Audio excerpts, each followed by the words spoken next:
Carson Ranch, Colorado, September 1918. The fire crackled in the stone hearth, casting shadows across the parlor walls where photographs hung in silent witness to 4 decades of family history. Danny Carson sat in his father's old chair, the leather worn smooth by years of use, and watched his son James adjust his Army uniform for the 100th time that evening. 18 years old, the same age Danny had been when he'd first truly understood what courage meant. You keep fiddling with that collar, son, and you'll wear it out before you even get to France. James dropped his hands sheepish. His eyes, his grandmother's eyes, moved to the window where darkness pressed against the glass. "I'm not scared, Dad. I just keep thinking about what's waiting over there." Danny nodded slowly. He was 46 now, his hair more silver than brown, his hands still strong from a lifetime of ranch work. The same hands his father had taught to mend fences, deliver calves, hold a rifle steady.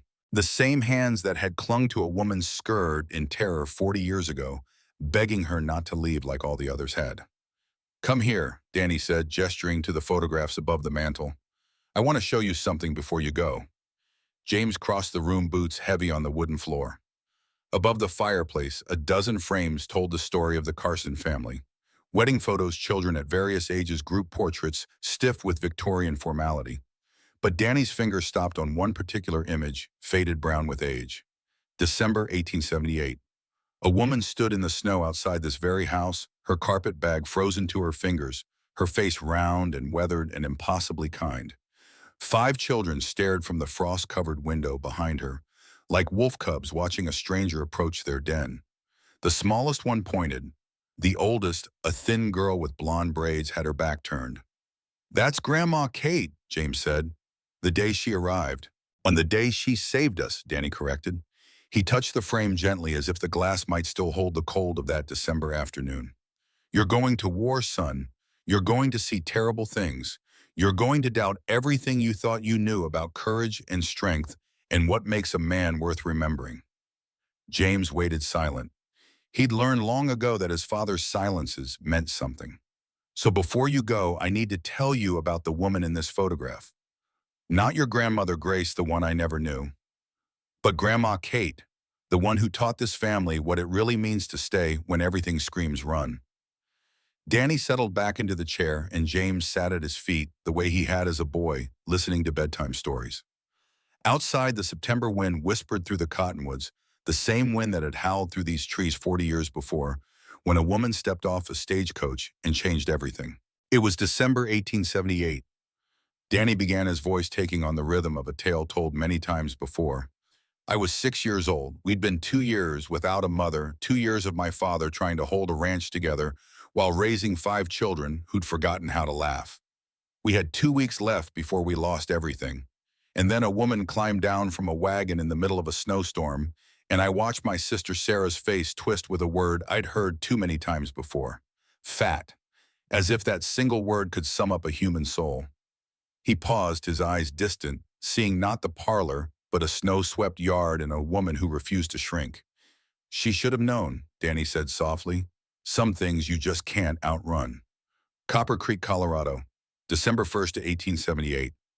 The stagecoach lurched through another pothole, and Kate Miller pressed her forehead against the frost-covered window, watching the landscape blur past in shades of white and gray. 3 days of bone-rattling travel from Denver. 3 days of thin soups at way stations and curious stares from fellow passengers who looked at her body the way people looked at unusual weather. Something to comment on and then forget. The elderly woman across from her had stopped trying to make conversation somewhere around the second day. Now she simply clutched her traveling bag and glanced at Kate's substantial frame with that particular mix of pity and distaste that Kate had learned to recognize at age 10. The expression that said, "How unfortunate, how very unfortunate for her." Kate no longer bothered trying to make herself smaller. At 34, she'd spent too many years hunching her shoulders, holding her breath, apologizing for the space she occupied. Her stepfather's voice still echoed in quiet moments. "No man will ever want a cow like you. Best you accept that now and save yourself the heartbreak." She'd believed him for 16 years. Believed him through the broken engagement at 24, when her fiancé's mother had taken one look at her and suggested in tones of gentle horror that perhaps her son had made a mistake. believed him through a decade of boarding housework, of watching thinner, prettier girls find husbands, while she kneaded bread dough and changed sheets and pretended she didn't mind being invisible. But 3 weeks ago, a letter had arrived. Simple, blunt, desperate. Wanted woman of strong constitution to help with ranch work and 5 children. Widower 2 years. No romance required. Honest work, honest pay. $15 monthly plus room and board. Winter approaching. Need help before first snow. Write W. Carson Copper Creek, Colorado. Kate had written back that same night, her candle burning down to nothing, while she chose each word with the care of a woman who knew that words were all she had to offer. She hadn't mentioned her size, hadn't mentioned the whispers or the pitying looks or the lifetime of being told she was too much of everything and not enough of anything that mattered. She'd simply written that she was 34, hardworking, and looking for a fresh start. And he'd written back. 2 lines. Position available. Stage leaves Friday. I'll meet you in Copper Creek. That was all. No questions about her appearance. No request for a photograph. Just an offer of work and a place to belong. The driver's voice cut through her thoughts. Carson Place, ma'am. 2 miles ahead if this snow don't get worse. Kate straightened her hands, automatically smoothing her wool coat over her dress. The other passengers had already disembarked at various stops along the way. Now she was alone with the driver and the howling wind, and 2 miles left between her old life and whatever waited ahead. The driver had been kind in his gruff way. When the wheel had broken yesterday, he'd accepted her help without comment, watching as she used his wrench to tighten the bolts he couldn't quite reach. When they'd stopped for the night at a crowded way station, he'd made sure she got her share of the thin stew, even when the proprietor had muttered something about portions and looked at Kate's body with calculation in his eyes. Now he guided the horses through drifts that grew deeper with each passing minute, and Kate calculated in her head. 300 miles from Denver, $13.50 for the journey. Nearly a month's wages spent on a gamble that a stranger might see her as something more than her stepfather's cruel words had made her believe she was. The house appeared through the curtain of falling snow, like a ghost materializing from mist. 2 stories of weathered wood paint peeling in long strips, a stone chimney trailing smoke into the white sky. Fences sagged under the weight of snow. A barn leaned slightly to one side as if tired of standing upright. And in the window, pressed against the frost-covered glass, 5 small faces watched her approach. Kate's heart hammered against her ribs. She could see them clearly now. 4 children clustered together like a defensive formation, and one taller than the rest, standing slightly apart with her back rigid and her chin lifted in unmistakable hostility. The oldest girl, 14 the letter had said, Ruth it had called her in the original story Kate had heard whispers of in Denver. But this girl's name was Sarah, and Kate could read her expression even through the distorted glass. The girl's mouth moved, forming a single word. Fat. Kate closed her eyes for just a moment. 300 miles. And here it was again, waiting for her like an old enemy who'd simply been patient. The stagecoach stopped. The driver climbed down and came around to help her, and Kate took his offered hand with dignity, stepping down into snow that came halfway up her boots. The cold hit her like a physical blow, sharp and clean and somehow honest in a way that people rarely were. You sure about this, ma'am? The driver kept his voice low. It's a hard life out here. Harder than Denver. I'm sure, Kate said, and was surprised to find she meant it. He retrieved her carpet bag from the back of the coach, and Kate saw him glance at the window where the children still watched. His expression softened slightly. Good luck to you, Miss Miller. I reckon they need it. The door to the house opened, but it wasn't the children who emerged. A man stepped out onto the porch, and Kate felt something shift in her chest, though she couldn't have said exactly what. He was tall, perhaps 6'2", and so lean that his clothes hung loose on his frame, as if he'd lost weight and forgotten to adjust to his new dimensions. Dark hair in need of cutting fell across a face that was all angles and shadows and weathered skin. A scar ran along his left cheekbone, old and white against his tanned face. His eyes, gray-blue like winter sky, moved over her with a single sweeping glance. Kate waited for the flicker, the disappointment, the quick invention of an excuse. Position filled. Made a mistake. Misunderstanding. But the man simply nodded, once a gesture so slight it was barely movement at all. Miss Miller, His voice was rough, as if he didn't use it often enough to keep it smooth. Mr. Carson. He moved down the porch steps with the careful economy of motion that spoke of a man who'd learned not to waste energy on unnecessary gestures. When he reached her, he picked up her carpet bag before she could protest, lifting it as easily as if it weighed nothing at all. Wagons this way. No comment about her appearance. No second glance. Just a simple statement of fact and a turn toward the barn, where a wagon waited already hitched to two sturdy bay horses. Kate followed her boots crunching in the snow, aware of the children's eyes tracking her every move.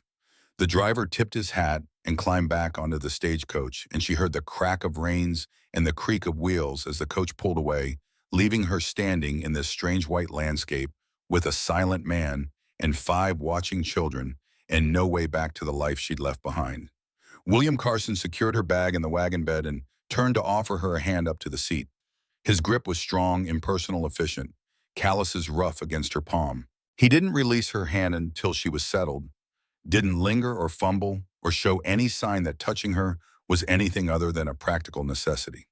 "It's about an hour to the ranch," he said, climbing up beside her. "Roads are rough. Hold on."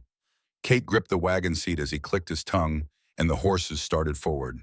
The house fell behind them, and she resisted the urge to look back at those watching faces. Instead, she studied the man beside her, trying to read something in his profile, some clue to the person beneath the silence. He wore a gun on his hip, she noticed. A Colt revolver, the kind she'd seen Union soldiers carry in photographs from the war. The leather of his holster was old, but well-maintained, oiled to keep it supple. His coat was wax canvas, still waterproof after what must have been years of use. His boots had been repaired multiple times, the soles worn thin as paper. These were the details of a man who took care of his tools, who made things last because replacing them wasn't an option.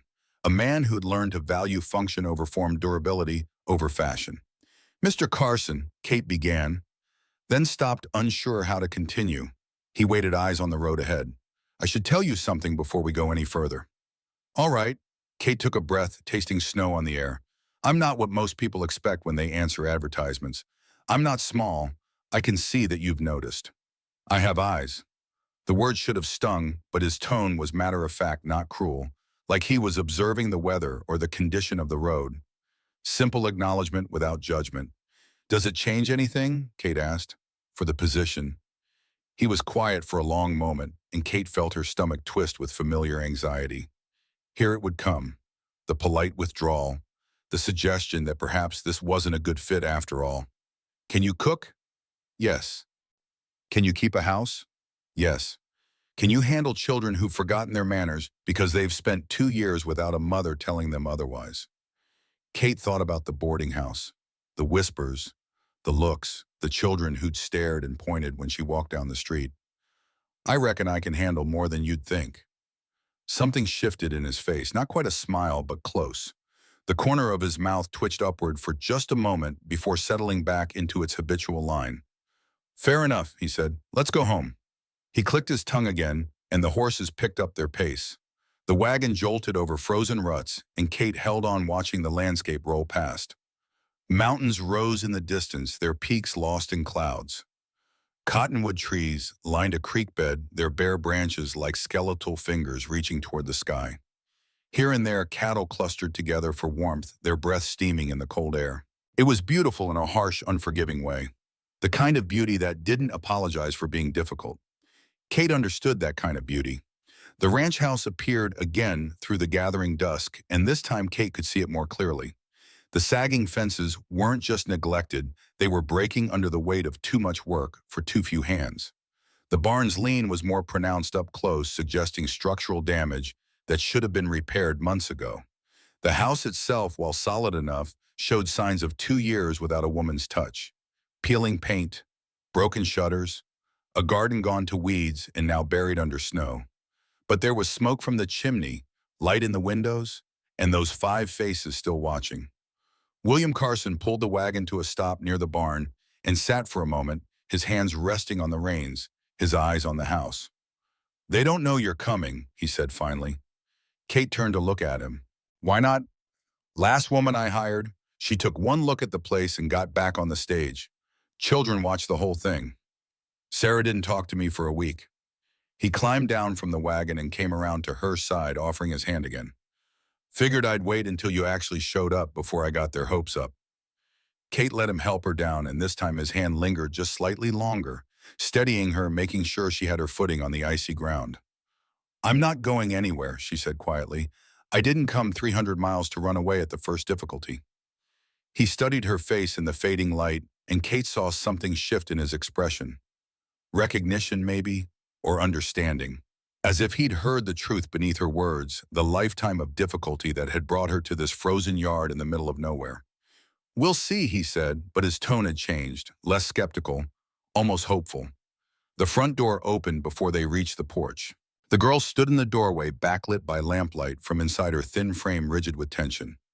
14 years old, William had written, but she looked older, exhausted, worn down by responsibilities no child should have to carry.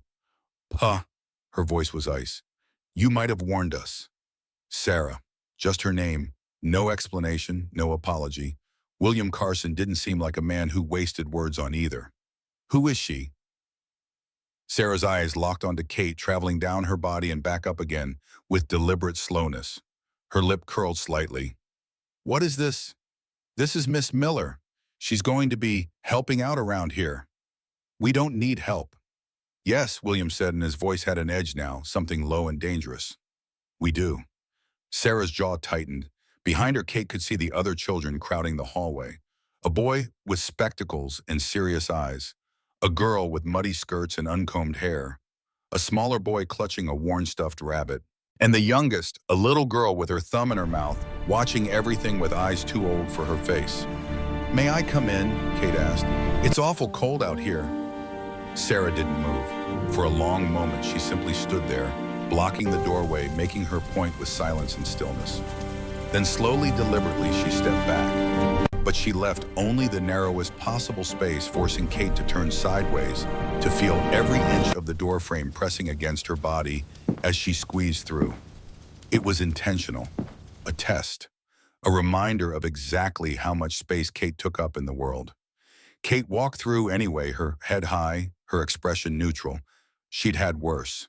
She'd survived worse. And she wasn't about to let a grieving 14-year-old girl break her before she'd even unpacked her bag. The house was warm, at least. A fire crackled in the stone hearth, and the smell of something burnt drifted from the kitchen.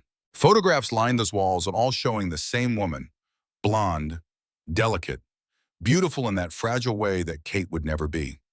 Grace Carson, the ghost that haunted this house more thoroughly than any spirit could. The children stood frozen in the hallway, staring at Kate like she was something the wolves had dragged in. The boy with spectacles pushed them up his nose nervously. The muddy girl crossed her arms defensively. The small boy with the rabbit took a step backward, and the littlest one's thumb stayed firmly in her mouth, her eyes wide and unblinking. Kate knelt down, ignoring the protest from her knees, bringing herself to their level. It was harder at her size, more awkward, but she did it anyway because it mattered. Because looking down at frightened children from her full height would only make things worse. Hello there, she said softly. I'm Miss Kate. Your pa asked me to come help out for a while. I know I'm a stranger, and I know that's scary. But I promise I'm not here to hurt anyone or change anything. I'm just here to help. The boy with spectacles studied her with analytical intensity. Why what? Why would you come all this way to help strangers? It was a fair question. Kate considered giving him the easy answer, the polite answer. But these children had lost their mother. They'd earned the truth. Because I needed a fresh start, she said, and because I thought maybe we could help each other. The boy stared at her for a long moment, his young face serious beyond his years. Then he nodded slowly, as if filing away information for later analysis. I'm Tom. This is Emily, Danny, and Rose. He gestured to each sibling in turn. Sarah's upstairs. She's not usually like this. Yes, she is, Emily muttered, ever since Mama died. Emily, Tom looked mortified. Well, she is, bossing everyone around, acting like she's the queen of everything. She's trying to take care of you, Kate said gently. That's a big job for someone her age. Emily's expression flickered. Surprised maybe that a stranger would defend her sister. Are you going to cook supper? Danny asked, his voice small and hopeful. Sarah burned the beans again. Danny, Tom's face flushed red. Well, she did. They're all black on the bottom. I don't want to eat black beans. Kate stood up, ignoring the protest from her knees. How about I see what I can salvage? Danny grabbed her hand without hesitation. His fingers were small and cold and trusting, and something cracked open in Kate's chest. A warmth she hadn't felt in years, maybe ever. Lord help me, she thought. What have I gotten myself into? The kitchen was as expected a disaster, burnt beans crusted to the bottom of a pot, flour scattered across every surface, a sad-looking loaf of bread that had clearly failed to rise, dishes piled in the wash basin unwashed for at least 2 days, the floor sticky with a combination of mud and spilled food.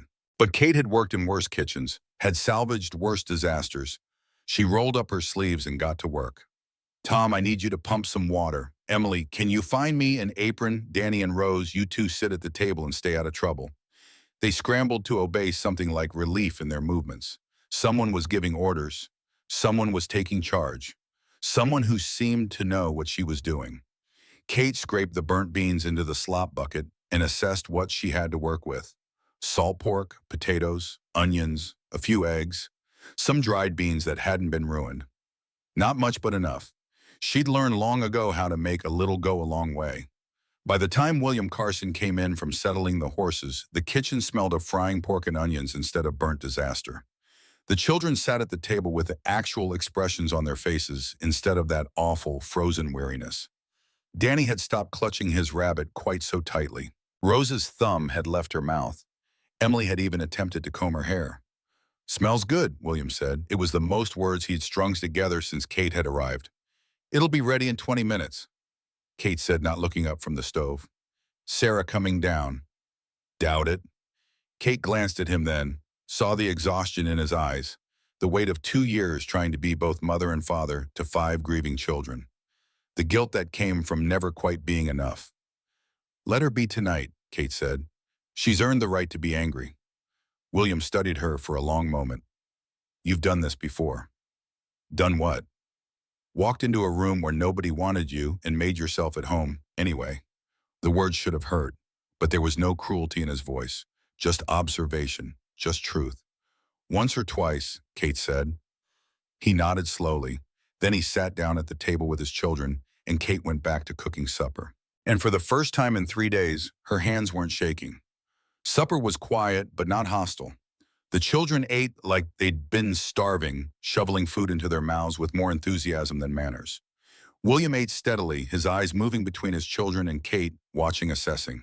Tom spoke first, his voice carefully polite. This is good, really good, thank you. You're welcome. Better than Sarah's, Danny said through a mouthful of potatoes. Danny, Tom looked mortified again. I didn't mean it bad. I just meant it's really good, and Sarah's isn't as good, but she tries really hard, but she's not as good as Miss Kate. Kate felt her throat tighten. Your sister is 14. She shouldn't have to be the cook and the mother and everything else. That's too much for anyone. Silence fell over the table. William set down his fork slowly. You're right, he said. His voice was rough. It is. Then why'd you wait so long to get help? Emily demanded, her eyes suddenly bright with tears. We've been doing everything ourselves for 2 years. 2 years, Pa. And you just let Sarah try to do Mama's job and she couldn't. And we were all hungry and tired and nobody did anything. I tried. William's voice carried the weight of every failed attempt. I placed advertisements. I wrote letters. Nobody wanted to come out here. Why not? William was quiet for a long moment, and Kate saw him struggle with how to answer. How to explain to a 9-year-old girl that most people looked at a struggling ranch an hour from the nearest town and saw nothing worth the effort. Because it's hard, Kate said quietly. Because it's far from everything. Because looking after 5 children and a ranch is a job most folks would run from. She met Emily's eyes across the table. But I'm not most folks, and I don't run from hard things. Emily stared at her, tears spilling over now. You promise you won't leave. Emily, William's voice carried a warning. But Kate understood. She understood the desperation in that question. The years of watching people leave, the fear that one more loss might break something that could never be fixed. I can't promise the future, Kate said carefully. Nobody can. But I can promise you this, I didn't come all this way to quit at the first sign of trouble. I'm here because I want to be together, and as long as your pa will have me, I'm staying. Danny's lower lip trembled. Then he launched himself out of his chair and threw his arms around Kate's waist and burying his face against her stomach. Kate froze for just a moment. When was the last time anyone had hugged her?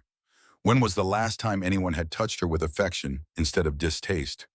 Then she wrapped her arms around him and held on. Over his head, she saw William watching. His expression was unreadable, but his eyes were bright. "Thank you," he said quietly, "for coming." Kate nodded, not trusting her voice. One child down, four to go, and upstairs Sarah's door stayed firmly closed. That night, Kate lay awake in the spare room listening to the wind howl outside and the old house creak around her. The bed was narrow but clean. The quilt was worn but warm. Through the frost-covered window, she could see stars scattered across the sky like someone had spilled a bucket of diamonds.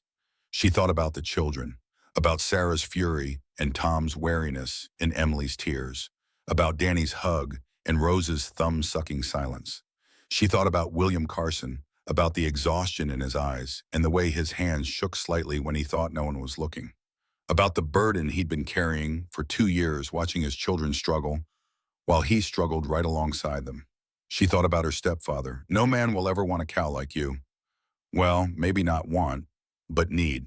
That was something different. That was something she could work with. Kate pulled the quilt up to her chin and closed her eyes. Tomorrow she would start earning her place here. Tomorrow she would begin the long, slow work of turning strangers into family. And somewhere in the back of her mind, she heard a voice that sounded nothing like her stepfather's. "You're here, you made it. You didn't run. Now prove them all wrong." She slept better that night than she had in years. Morning came with the smell of wood smoke and the sound of children's voices drifting up through the floorboards. Kate dressed quickly, her fingers stiff from the cold, and made her way downstairs before anyone could accuse her of sleeping late. The kitchen was already occupied. Sarah stood at the stove, her back rigid, stirring something in a pot with more force than necessary. "Good morning," Kate said. Sarah didn't turn around. "I'm making breakfast." "I can see that. Need any help?" "No." Kate nodded and moved to the wash basin, beginning to clean the dishes left from last night, working quietly, giving the girls space. The other children filed in one by one.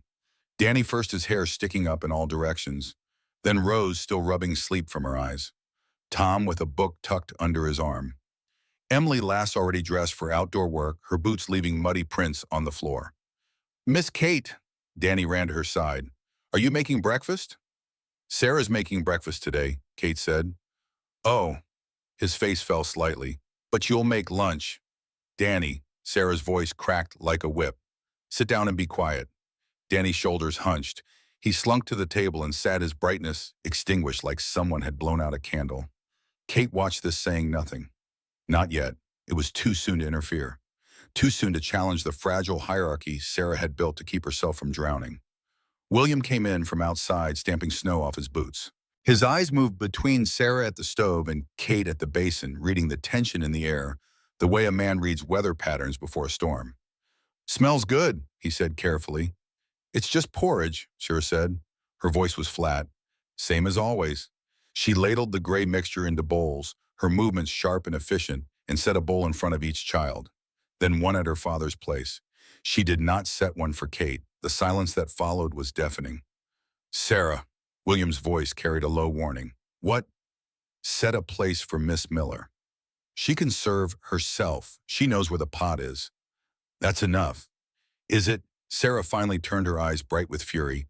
"Is it enough, Pa? Because I've been cooking for this family for 2 years. 2 years. And nobody ever complained. Nobody ever said I wasn't good enough.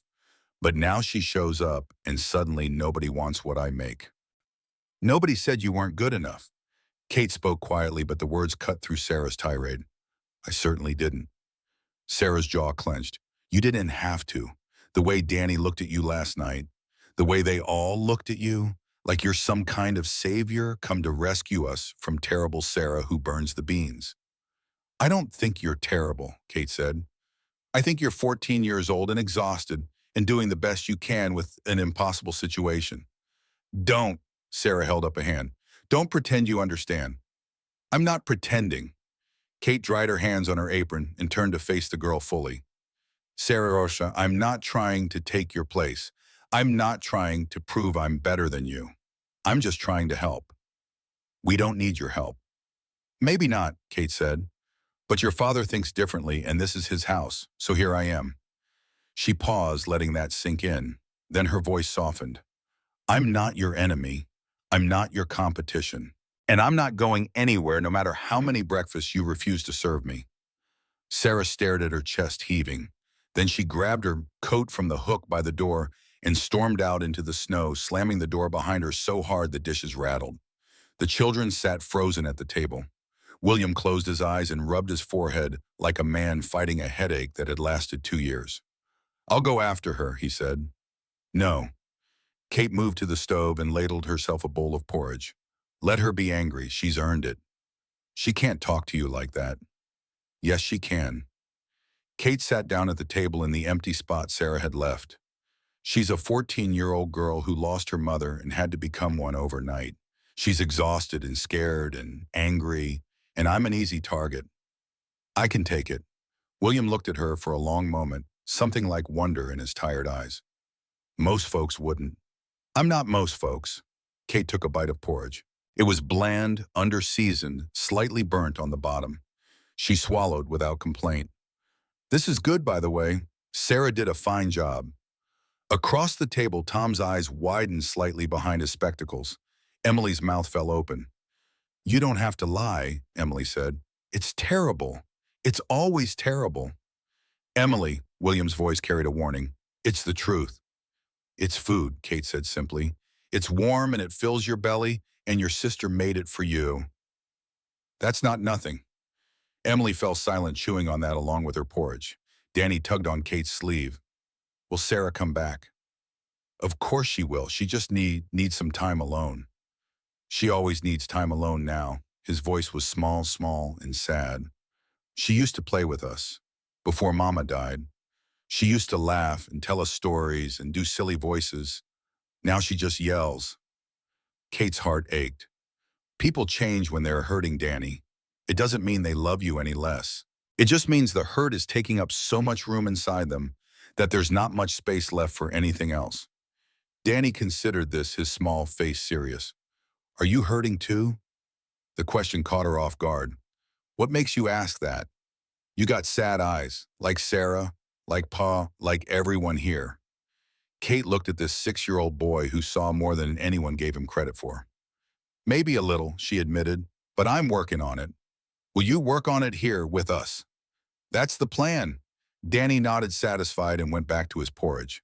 Across the table, William was watching her again, that unreadable expression on his weathered face. Thank you, he said quietly, for understanding. Kate just nodded and kept eating. Understanding was the easy part. The hard part would come later. But later that morning, as Kate was learning the layout of the house, familiarizing herself with where supplies were kept and how the household functioned, William found her in the pantry counting jars of preserved food. Miss Miller, she turned. He stood in the doorway, his hat in his hands, his expression grave. There's something I need to tell you about why I really needed help, about what we're facing here. Kate set down the jar she'd been holding. All right. He pulled a folded paper from his coat pocket and handed it to her. Kate unfolded it carefully, her eyes scanning the official-looking document. Promissory note, Copper Creek Bank, Theodore Blackwell, president. Principal sum, $850. Interest 12% per annum. Payment due March 1st, 1879. She looked up at William. March 1st. That's 3 months from now. Yes. And you have how much saved? $280. Kate did the math in her head. $850 owed, $280 saved. Her wages over 3 months would add $45. That still left a shortfall of $525. What happens if you can't pay? William's jaw tightened. Bank forecloses. Ranch gets sold to cover the debt. We have nowhere to go. Kate looked back at the document, reading more carefully now. 12% interest. That was high, higher than the standard 6 to 8% most banks charged. Who's Theodore Blackwell? owns the bank and the general store, and about half the businesses in Copper Creek. William's voice was flat. Made his money during the war, bought his way out of the draft for $300. Some folks never forgave him for that. And he holds your debt. Yes, Grace was sick for 8 months before she died. Medical bills, supplies, the funeral. I sold 60 head of cattle to cover what I could, but it wasn't enough. Then winter killed 30 more head. Spring sale won't happen until mid-March. He paused, and Kate saw the shame in his eyes, the guilt of a man who felt he'd failed to protect what mattered. Theodore offered to buy the ranch, $600. Place is worth at least $3,000. Kate's eyes widened. That's robbery. Legal robbery. If I can't pay by March 1st, he forecloses and I get nothing. If I sell to him now, at least I get $600. And if you sell, where would you go?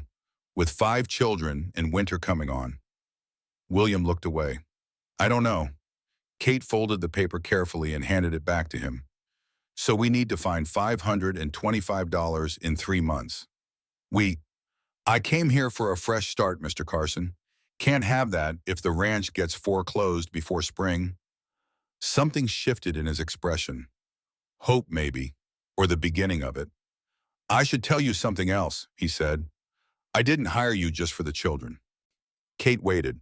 I hired you because I'm 1 bad month away from losing everything my grandfather built.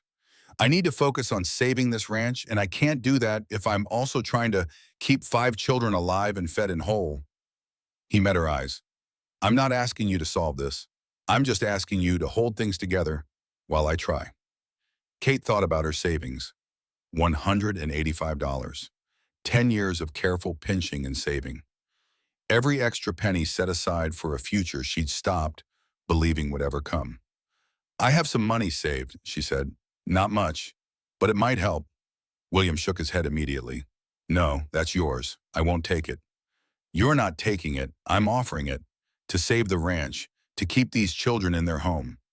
Miss Miller, his voice was rough now, almost breaking. Why would you do that for strangers?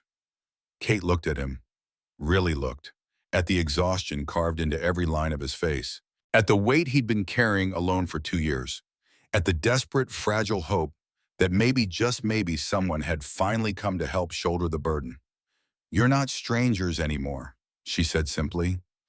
And in that moment, standing in the dim pantry with winter wind howling outside and impossible debt hanging over their heads, something passed between them. An understanding, a partnership forming in the space where charity would have been insulting and pity would have been unbearable. If we do this together, William said slowly, if we save this ranch, you're not hired help anymore. You're family, equal partner in everything. Kate's throat tightened. It was the first time in her life anyone had offered her partnership instead of charity. All right, she managed. Partner? William nodded. Then he reached out and took her hand, shaking it once, firmly, the way men sealed business deals. But his hand lingered just a moment longer than necessary. And when he released her, Kate felt the warmth of his touch long after he'd turned and walked away. The days after Kate's arrival fell into a rhythm that was almost comfortable. Almost. She learned the household's patterns the way a sailor learns the tides. Tom needed quiet mornings to organize his thoughts before facing the day. Emily needed to run off her energy before breakfast, or she'd be impossible by noon. Danny needed constant physical reassurance, hugs and hair ruffles, and gentle touches that said, you're safe, you're loved, you matter. Rose would only speak in whispers, and only when she thought no one else was listening. And Sarah. Sarah needed space and time, and the one thing Kate wasn't sure she could give. She needed to not be replaced. Kate tried. She deferred to Sarah on household matters when she could, asked her opinion, praised her efforts, gave her room to lead when the younger children looked to Kate for answers.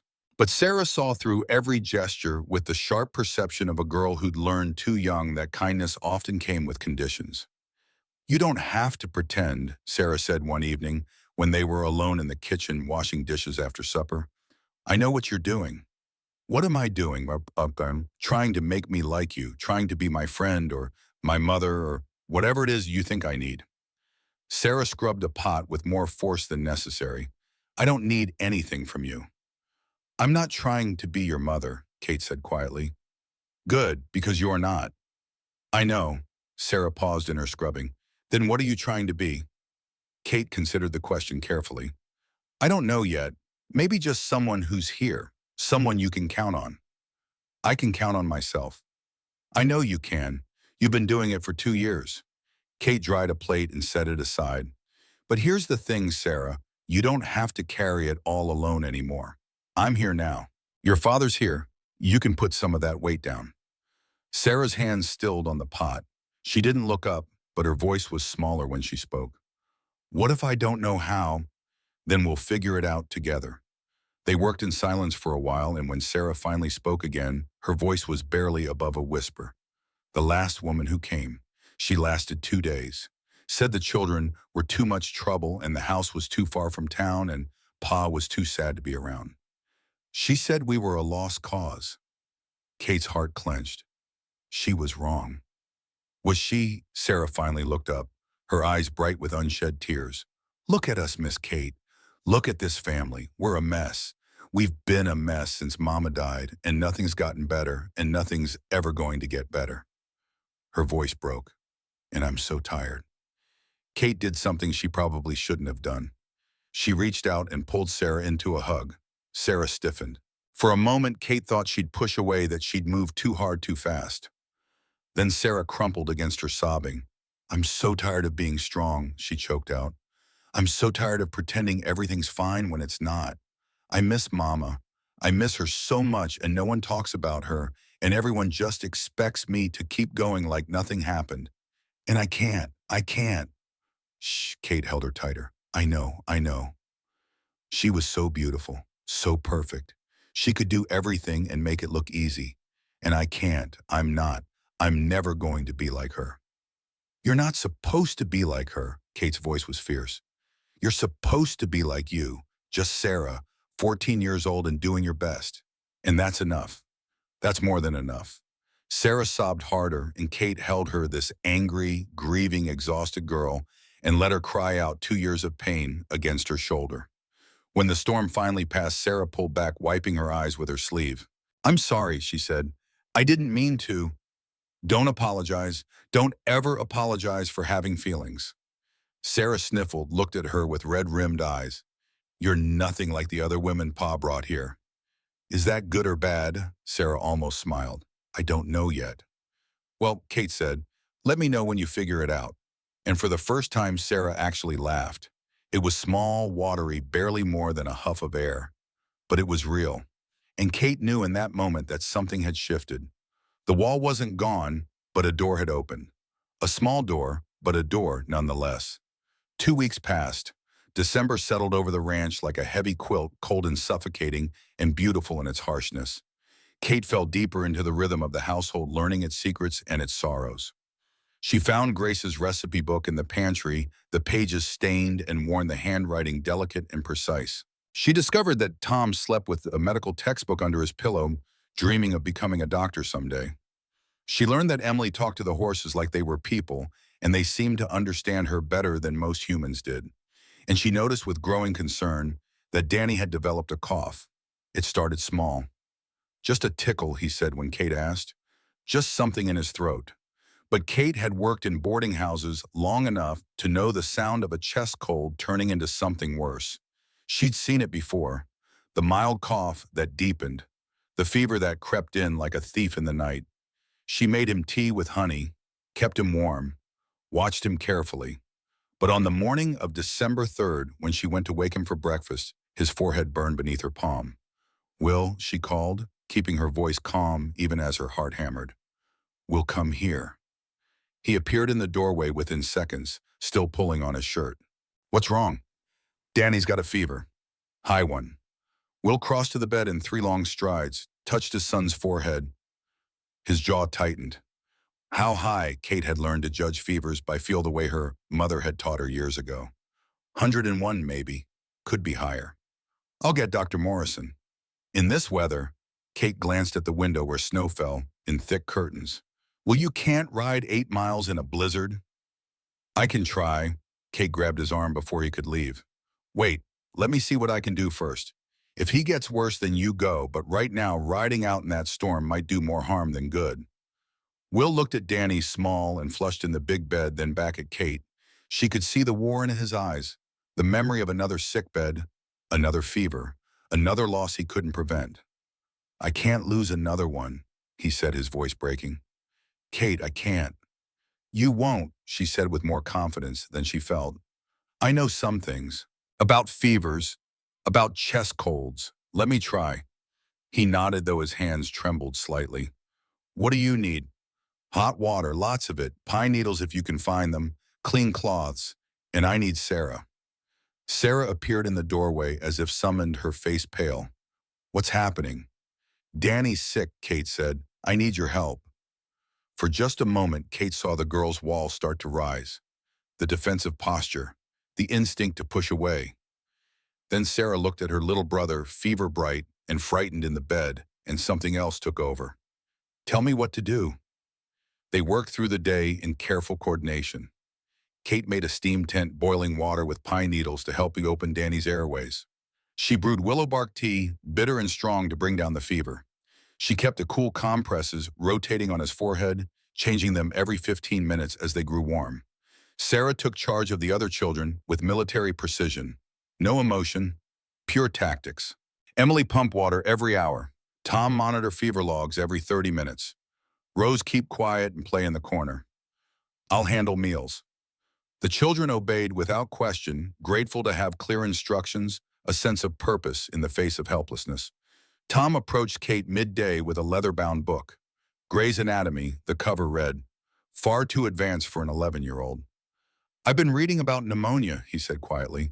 The mortality rate for children under 10 is 40%. Kate looked at this serious boy with his careful words and frightened eyes. Where did you get that book? It was Mama's, from when she was trying to learn how to help people.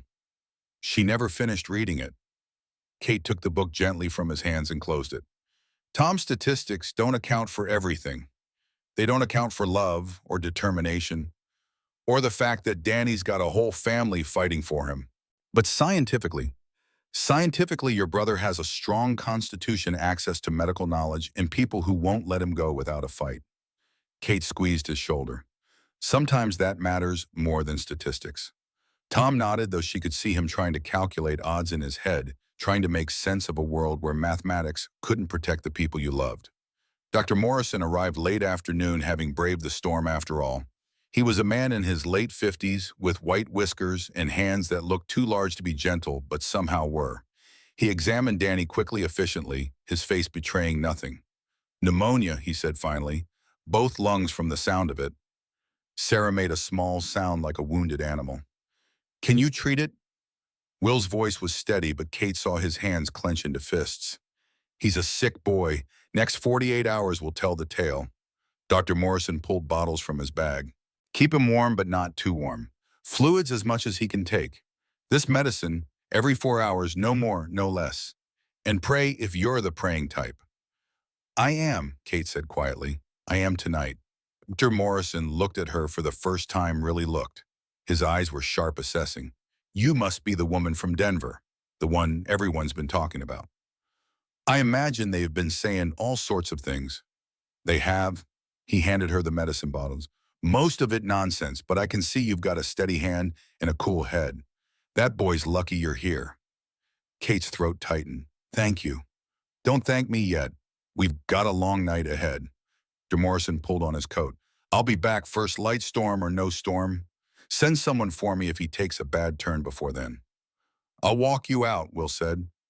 They disappeared and Kate was alone with Danny again, his small body fighting battles she couldn't see. His breathing labored, each inhale a struggle. She touched his fever-hot cheek and whispered, please, please stay with us. Your family needs you. I need you.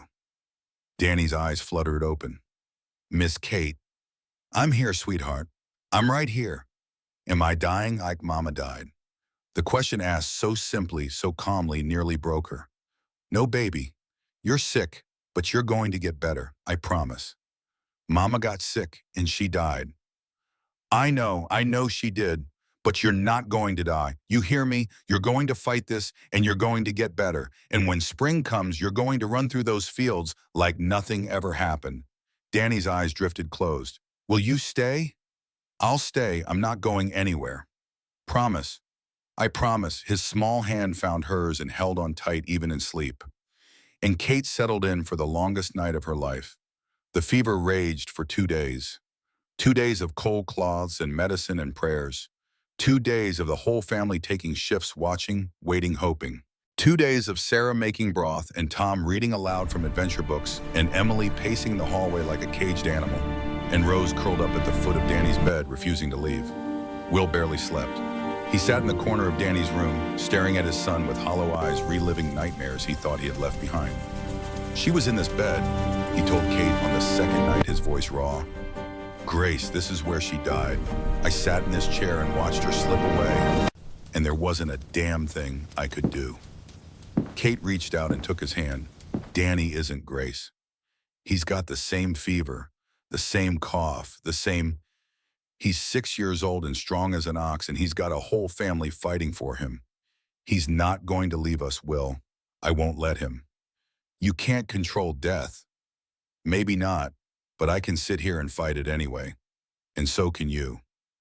Will looked at her, his eyes red-rimmed and exhausted. How are you so strong? I'm not strong, I'm terrified. Kate squeezed his hand, but someone has to hold things together. And right now, that's my job. You've been doing that job since you got here. Someone had to. He lifted her hand to his lips and kissed her knuckles soft and reverent. Thank you, he whispered, for everything. Kate's heart stuttered. Will I know this isn't the time. I just needed you to know, whatever happens, you matter to me, to all of us. She squeezed his hand back. You matter to me too. They sat together through the dark hours, hands clasped, watching Danny breathe. And just before dawn on the third day, Kate felt it. The slight coolness of Danny's forehead under her palm, the easier rhythm of his breathing. Will. She shook him awake gently. Will feel his forehead.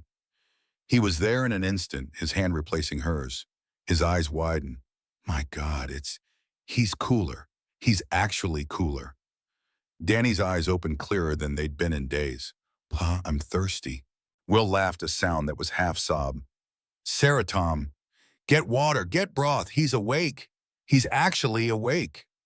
The house erupted into chaos. Children running, shouting, crying with relief. Sarah appeared with water and helped Danny drink, her hands shaking. Tom read off a list of symptoms from his medical book, confirming that the fever breaking was indeed a good sign. Emily kept repeating, he's okay, he's okay, he's okay, like a prayer. Rose crawled up onto the bed and wrapped herself around her brother, refusing to let go. And Kate stood in the corner, watching this family she'd stumbled into celebrate the miracle of a little boy's life, and felt something shift inside her chest, something that felt dangerously like belonging. Will found her there, tears streaming down his weathered face. You saved him, he said. Dr. Morrison. Dr. Morrison gave us medicine. You gave us hope. He pulled her into his arms right there in front of everyone and held her tight. You stayed with him. You promised him he'd be okay. You kept your promise. Kate felt the wetness on her own cheeks. I didn't do anything special. You did everything. He pulled back his hands on her shoulders, looking at her like she was something precious. Kate Miller, you are the most remarkable woman I have ever met, and I don't care who knows it. Behind them, Sarah made a small sound. Kate looked over Will's shoulder and saw the girl watching them, her expression unreadable. Sarah, Kate started. Don't. Sarah held up a hand, but she wasn't angry. She looked tired, relieved, and something else. You kept your promise. You stayed. I told you I would. I know, Sarah took a shaky breath. I didn't believe you. Nobody ever stays.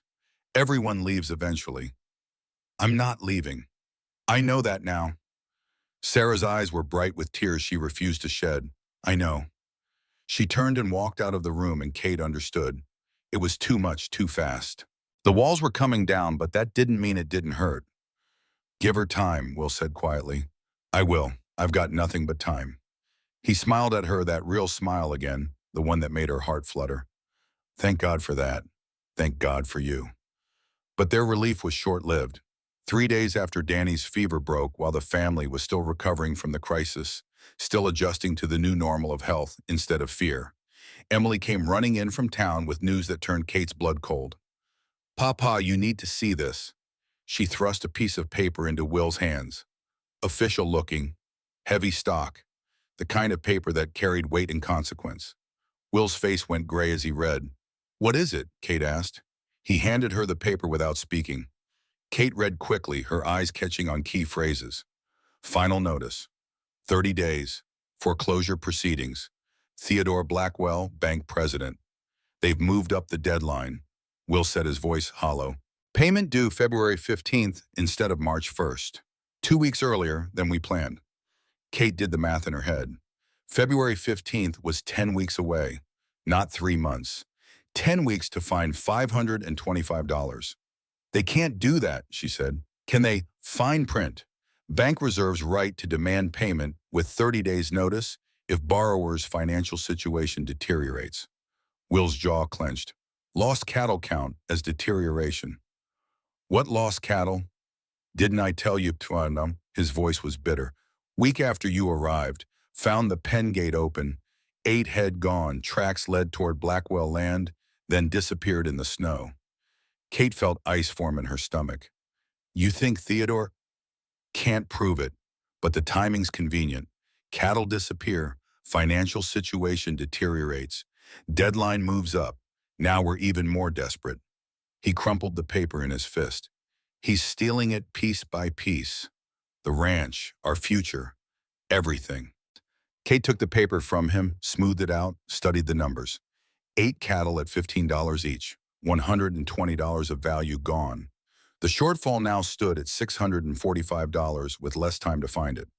We'll figure this out, she said with more confidence than she felt. How we've got 10 weeks. Spring sale won't happen for at least 14. Even if I sold every head I have left at bargain prices, we'd still be short. Then we find another way. Will looked at her with eyes that had seen too much loss. There is no other way, unless you've got $600 hidden in that carpet bag of yours. Kate thought of her savings. $185, not nearly enough. But maybe, just maybe, it could be a start. Before she could speak, Tom appeared in the doorway, his face pale. Pa, there's someone at the door. Mr. Blackwell. He says he needs to speak with you, says it's urgent. Will and Kate exchanged a glance. Then Will straightened his shoulders and Kate saw the soldier he'd once been. The man who'd held position at Antietam for 6 hours under artillery fire. The man who didn't run from fights even when running would have been smarter. Tell him I'll be right there. Theodore Blackwell stood on the porch like a man surveying property he already owned. He was perhaps 55, dressed in a suit far too expensive for a frontier town, a gold watch chain glinting against his vest. His hands were soft, the hands of a man who'd never done a day's manual labor in his life. Carson, he said by way of greeting. No mister, no courtesy, just a last name as if Will were a servant. Blackwell, I trust you received my notice. I did. Then you understand the gravity of your situation. Theodore's smile didn't reach his eyes. 10 weeks until payment is due. $645 still owed if I'm not mistaken. You're not mistaken. I'm here to make you an offer. A final offer. Theodore pulled a paper from his coat. $700 for the ranch. Tonight. Cash in hand. You have until midnight to decide. Will's hands clenched into fists. Place is worth $3,000. Place is worth what someone's willing to pay, and right now I'm the only buyer. Theodore's smile widened. $700 is generous considering your circumstances. It's theft. It's business, and it's my final offer. Midnight Carson. After that, the price drops to $600. And if you go through with that barn dance your children are planning... He paused, letting the threat hang in the air. Well, accidents happen at crowded events. Kate felt Will tense beside her, every muscle coiled to strike. She put a hand on his arm, steadying him. We'll think about it, she said. Theodore's eyes moved to her for the first time, traveling over her body with undisguised contempt. Ah, yes, the help. I've heard about you, Miss Miller. Quite the topic of conversation in town. I imagine I am. My wife says you're quite substantial. Says she's concerned about you eating the Carson family out of house and home. His smile was cruel. Though I suppose that's not your problem if they lose the ranch, is it? You'll just move on to the next desperate fool.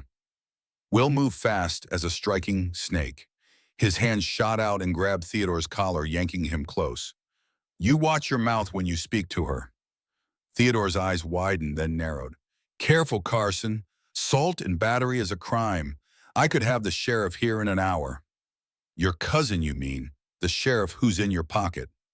Blood is thicker than water. Theodore straightened his collar when Will released him. Midnight Carson, $700. Or take your chances with foreclosure and get nothing. He turned to leave, then paused. Oh, and Carson, I know about Antietam, about what you did there. Would be a shame if people in town learned the truth about their local war hero. He walked away, his boots crunching in the snow, leaving Will standing frozen on the porch. Kate touched his arm. Will, what's he talking about? Nothing. It's nothing. But his voice said it was everything. That night, after the children were in bed, Will, Kate, Sarah, and Tom sat in the parlor, the fire burning low, and faced the impossible choice. $700 tonight pays the debt, Tom said, his voice carefully logical. But then Pa owes Theodore $470 plus whatever interest he charges. We'd be trading bank debt for Blackwell debt. Which is worse, Sarah said flatly, because Theodore doesn't have legal limits on what he can charge, or how he can collect. What about the barn dance, Kate asked. Your fundraiser. How much do you think you could raise? Sarah and Tom exchanged glances. We've already sold Mama's jewelry to Mrs. Fletcher. $90. We have 15 from our own savings. The dance might raise another 100 to 150. Tom did the calculation in his head. Even with your savings, Miss Kate, and what we could raise, we'd still be short about $200. The numbers hung in the air like a death sentence. So we take Theodore's offer, Will said heavily. $700, pay the bank. Figure out the rest later. No, Kate's voice was firm. We don't put ourselves in debt to that man. There has to be another way. There isn't. Then we find one. Before anyone could respond, there was a knock at the door. Late for a visitor, too late for anything good. Will answered it to find a postal rider, snow-covered and breathing hard. Special delivery for William Carson. From Boston. Sender paid extra for express. Will took the thick envelope, signed for it, and closed the door. He stared at the return address for a long moment. It's from Marcus Thornton, he said quietly. Kate felt her heart skip. Grace's father. I haven't heard from him in over 2 years. Not since I wrote to tell him she'd died. Will's hands trembled slightly as he broke the seal. He blamed me for bringing her west, for not being able to give her the life she deserved. He pulled out several sheets of expensive paper closely written and began to read aloud. The letter started with an apology. Marcus Thornton had learned of his daughter's death 18 months late, his pride and stubbornness having created a wall of silence that he now bitterly regretted. He'd found Grace's old letters, the ones she'd written in the early years before the distance and the hardship had worn away at her spirit. Letters that spoke of love, of choosing happiness over comfort, of building something meaningful, even when it was hard. Then came the offer, 2 offers actually. Option A, Marcus would pay all debts. $1,170 to clear everything. He would establish a trust fund for the children's education, $2,500. He would provide an annual household stipend of $300. One condition: the children would be relocated to Boston for proper upbringing. They could visit the ranch in summers, but their primary residence would be with their grandfather in Massachusetts. Option B, a one-time payment of $500, no strings attached. Acknowledgement of Will's paternity rights. A request for annual updates and photographs. An invitation for Marcus to visit when able. Will finished reading and set the letter down. His hands were shaking. Option A solves everything, Tom said quietly. All debts paid, trust fund for our futures. We'd never have to worry about money again. But we'd have to leave, Emily said. We'd have to go to Boston. Would Miss Kate come too? Danny asked. He crept downstairs in his nightshirt, drawn by the sound of serious voices. The question hung in the silence. Kate didn't know how to answer. That would be up to your grandfather and your father. You should all be in bed, Will said, but there was no force behind it. This affects us, Sarah said. Her voice was steady, but Kate could see her hands trembling. We should have a say. Will looked at his children, at Sarah 14 and exhausted from trying to be an adult, at Tom 11 and already carrying the weight of knowledge that childhood should have protected him from, at Emily 9 and wild and desperate to stay free, at Danny 6 and still recovering from nearly dying, at Rose 4 and finally starting to speak after 2 years of silence. All right, he said, we'll talk about this together, as a family. They gathered in the parlor, all of them, even Rose. Will read the letter again, more slowly this time, making sure the children understood every word. $2,500 is a lot of money, Tom said when he finished. That's more than most people see in a lifetime. We could all go to university, become doctors or lawyers or whatever we wanted. In Boston, Emily said, away from here, away from home. This would still be home, Will said, though he didn't sound convinced. You could visit in summers. That's not the same. Sarah's voice was quiet but firm. Mama chose this place, chose us over her father's money. Are we really going to undo that choice? Your mama is dead, Will said, and the words came out harsher than he'd intended. And I'm trying to keep you all fed and housed and safe. If that means accepting help from a man who should have offered it years ago, then maybe that's what I need to do. Even if it means selling us, Sarah stood up, her eyes blazing, because that's what option A is, P. He's buying us, buying away his guilt for abandoning Mama, and you're considering it. Sarah, I won't go. I don't care about fancy schools or trust funds or any of it. This is our home. Mama's buried here. Her garden is here. Her kitchen, her parlor, her voice broke. Everything that mattered to her is here. We can't just leave it. Rose stood up then, so small she barely reached Sarah's elbow.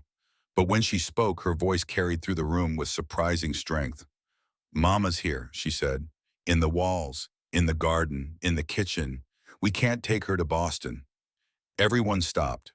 Rose, who barely spoke, who'd been silent for so long, they'd almost forgotten the sound of her voice. Will knelt down in front of her. What did you say, sweetheart? Mama's here. I feel her, in the house, in the barn. She's everywhere. If we go to Boston, we leave her behind. Rose's eyes filled with tears. I don't want to leave Mama. Will pulled her close, and Kate saw his shoulders shake, saw the tears he'd been holding back finally fall. What do you think? Will asked after a long moment. All of you, tell me honestly, what should I do? They went around the circle. Tom acknowledged the practical benefits of option A, but voted for option B, wanting to stay. Emily flatly refused to consider Boston. Danny said he'd go wherever Miss Kate went, which made Kate's throat tighten. Rose shook her head silently, her vote clear. Sarah was last. I think, she said carefully, that Mama spent her whole life trying to please her father, trying to be what he wanted her to be. And she was never happy until she stopped trying, until she chose her own path. She looked at Will. Option B gives us a chance to choose our own path too. Will closed his eyes, sat in silence for what felt like hours. Then he opened them and looked at Kate. You haven't said anything. It's not my place. They're your children. You're part of this family now. Your opinion matters. Kate looked at these 5 children who'd become hers in ways she hadn't expected. At Will, whose burden she'd somehow started sharing. At the house that had become home in just a few short weeks. Option A is the safe choice, she said slowly. Option B is the brave one. And I've learned that safety bought with compromise usually costs more than you expect to pay. She paused. But whatever you decide, I'm staying. Whether that's here at the ranch or finding another position nearby so I can still see the children. I made a promise to stay. I keep my promises. Will stared at her for a long moment. Then he picked up a pen and paper and began to write. We'll take option B, he said. $500, no strings. We stay together. We find the rest ourselves. Sarah's face crumpled with relief. Tom nodded, already calculating new numbers in his head. Emily grinned. Danny hugged Will's leg. Rose smiled, small but real. That still leaves us $145 short, Tom pointed out. Even with the $500 from grandfather Miss Kate's savings, what we have, and the barn dance. Then we make the barn dance count, Sarah said. She stood up and Kate saw the girl she'd been before grief had hardened her. Determined, capable, fierce. We've been planning in secret, but it's time to go big. Really big. She pulled out a ledger and Kate saw pages of careful calculations, list of auction items, projected attendance numbers. This wasn't a child's fantasy. This was a business plan. We've already got commitments for auction items worth about $80. But if we expand, if we really push, we could get to 150, maybe 200. Sarah's eyes were bright with possibility.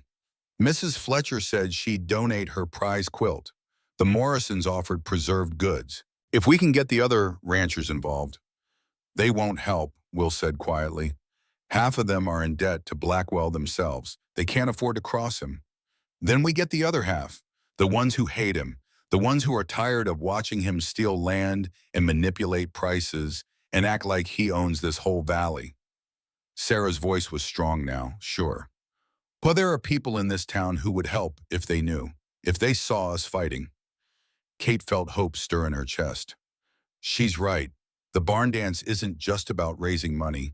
It's about showing the community that you're worth supporting, that this family deserves to stay. Will looked at his oldest daughter and really looked, and Kate saw him recognize something he'd been too buried in grief to see before. Sarah wasn't a child anymore. She was growing into someone remarkable. All right, he said, we do this together.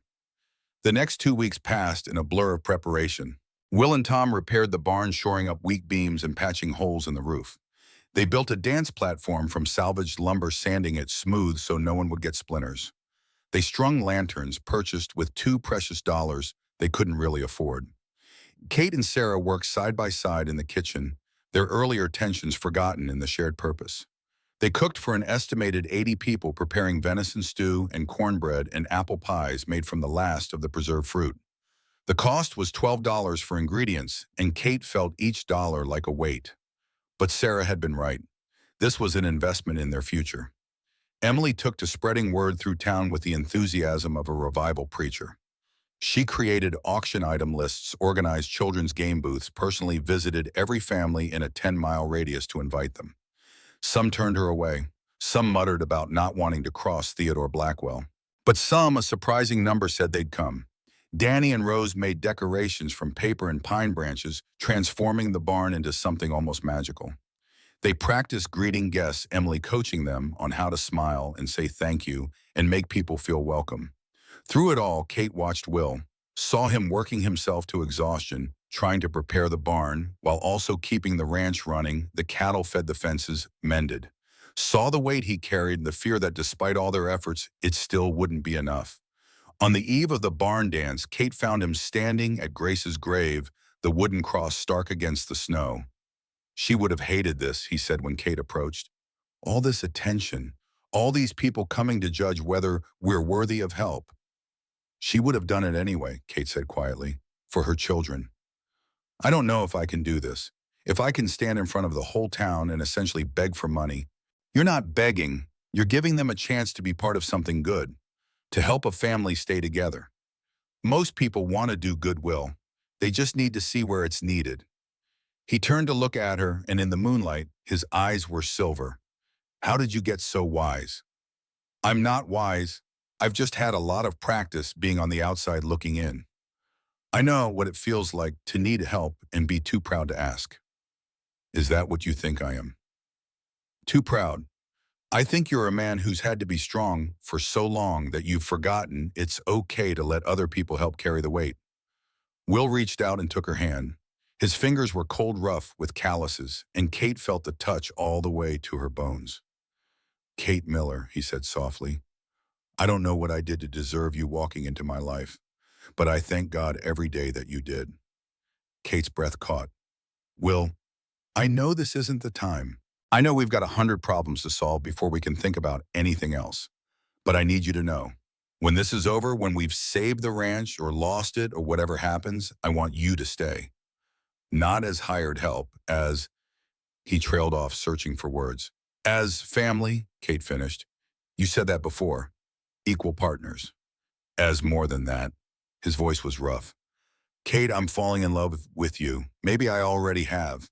And I know it's too fast and too complicated, and we've got no business thinking about such things when we might lose everything.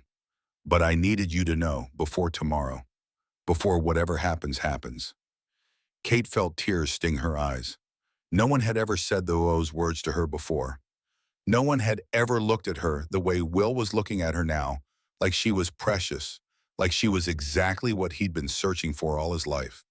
"I love you too," she whispered. "I think I have since that first day when you didn't flinch, when you just saw me and offered me a place to belong." Will pulled her close then and kissed her. It was gentle, tentative, a question and an answer, all at once. Kate kissed him back, tasting salt from tears she didn't know which of them had shed. When they pulled apart, Sarah was standing at the edge of the trees watching them. "Sarah," Kate started, but the girl held up a hand. "I came to tell you dinner's ready, but I can see you're busy."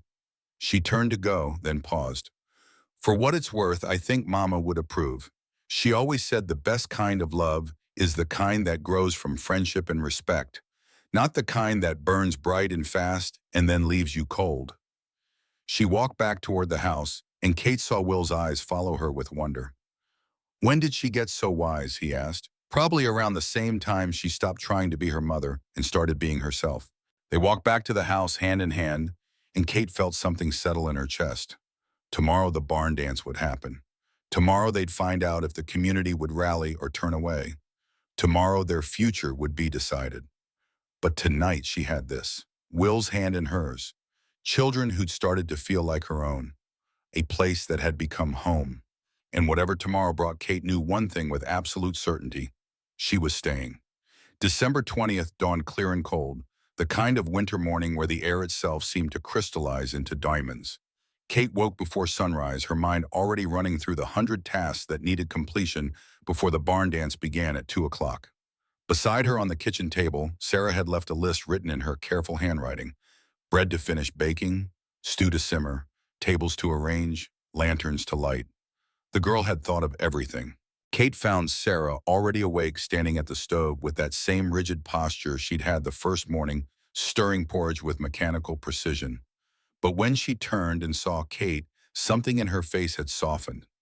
"Morning, Ma." The word hung in the air between them. Ma. Not Miss Kate, not even just Kate. Ma. Kate felt her throat tighten. "Morning, sweetheart." They worked side by side as dawn broke over the mountains, painting the snow in shades of gold and pink. The easy silence of two people who'd learned each other's rhythms, who no longer needed words to communicate the important things. By noon, the barn had been transformed. The dance platform gleamed smooth as glass. Lanterns hung from every beam, ready to be lit when dusk fell. Tables lined one wall, already groaning with food.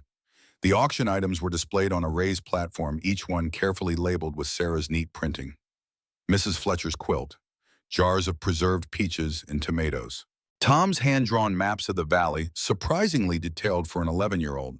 A saddle that one of the ranchers had donated, worked leather, soft as butter. Will stood in the center of the barn, turning slowly to take it all in. His children had done this, had built something beautiful out of desperation and hope. Kate came to stand beside him, and he reached for her hand without looking, as if touching her had already become habit. "Whatever happens today," he said quietly, "I want you to know I'm proud of them, of what they've built here." "They're remarkable," Kate agreed, "all of them."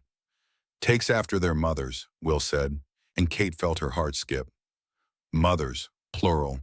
Grace and her joined in the legacy they were building together.